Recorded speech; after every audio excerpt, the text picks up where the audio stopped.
有时候一种比较sensitiveกลุ่มเบว่าอะไรจริงๆสิ่งมัวลูกน้องอยู่เราเปลี่ยนเสื้อการที่อยู่ให้คนค่าใจตุกเข่งแล้วยอมมัวเจนที่จะก็ตุกเข่งกูบอกช่วงไหนเตียหนึ่งรุ่นเตียเต้นอนหนึ่งมัวหรือเต็มไปด้วยที่นิ่งจ้องนิ่งตัวตูโอมัวความคิดโอนุชิสือเพียงมัวความคิดโอชิชิสือมัวกันเจ้าก็รู้สึกเดียวก็โอจงชอบเลยแต่ชีละกูจะบอกคนค่ามัวกันรู้สึกก็พยายามโอกันเลยตัวปอดซ้อสักกี่จงแล้วกูจะบอก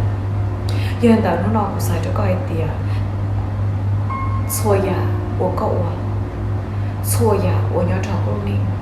ชั่วความคิดกูใส่ก็เจงก็ตุกเข่งเป็นอันดับแรกหายเดียอย่าหายเดียนึงอย่าความคิดที่ดีอย่าหายเดียนึงอย่าว่าหายแล้วนึกชีพิษนึกชีเป็นภัยแต่ชีนึกแค่เป็นความจริงเกินไปว่าภัยโกงกันข้ามแล้วชีสามารถหาเตาก็ชีจำเป็นอย่างตัวเชีย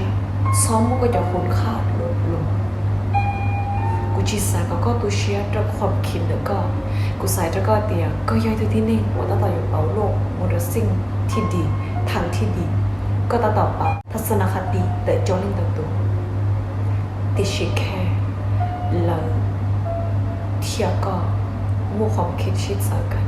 เราที่ลีชิเนียก็ซึ่งยืนเดินด้านนอกกูสายจะไปโซตุนจะมวยเตียสมมติก็จะเกษาจมูกจอกีสมมุติก็จะเกษาจมูกจอขอนิจีโมคุณค่า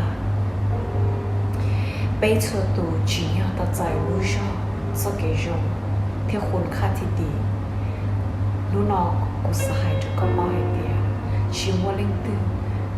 ยมว่าคุณค่าที่ดีงามและจอแล้วก็ตัวเข่ง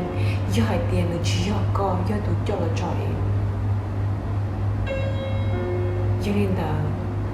อย่ารู้นอนช่วยอย่าก่อนเช่นเดียนเรื่องความดีความจริง